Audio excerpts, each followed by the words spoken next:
उद्धव बाळासाहेब ठाकरे शिवसेनेतर्फे कोकण पदवीधर मतदारसंघातून अधिकृत उमेदवार किशोर जैन यांचा उमेदवारी अर्ज शुक्रवार दिनांक 7 जून रोजी कोकण भवन नवी मुंबई येथे दाखल झाला।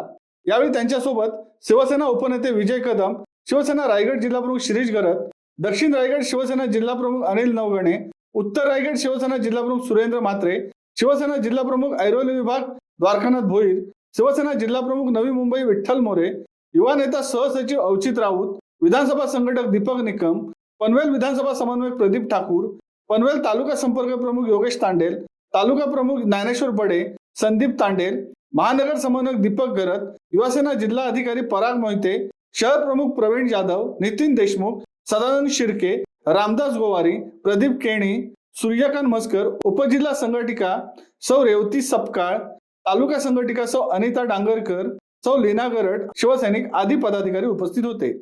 कोकण पदवीधरची निवडणुकीसाठी उमेदवार उभा आहे आणि तुम्ही बघताय फॉर्म भरताना सगळा जो कार्यकर्त्यांमध्ये जोश आहे। किशोर कोकण पदवीधरमध्ये लोकांनी ठरवलेलं आहे की या वेळेला परिवर्तन करायचं आहे आणि तोच जोश आज फॉर्म भरताना कालच्या एका मेसेजमध्ये फक्त मेसेज दिल्यानंतर सुद्धा कोकणातला संपूर्ण कार्यकर्ते या ठिकाणी उपस्थित राहिले आणि त्यांनी दाखवून दिले की पदवीधरची निवडणूक शिवसेना जिंकणार। लोकशाहीची प्रक्रिया ही अर्ज कोणी भरू शकतो।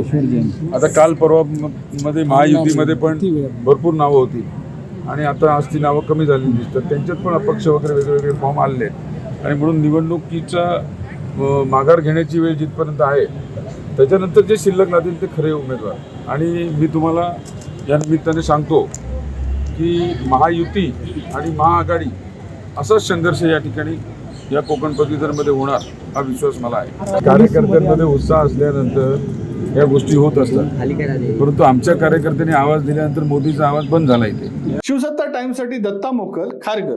दे धडक बेधडक वृत्त देणाऱ्या आपल्या शिवसत्ता टाइम्स न्यूज चॅनलला लाल बटन दाबून सबस्क्राईब करा आणि बेल आयकॉनला क्लिक करायला विसरू नका।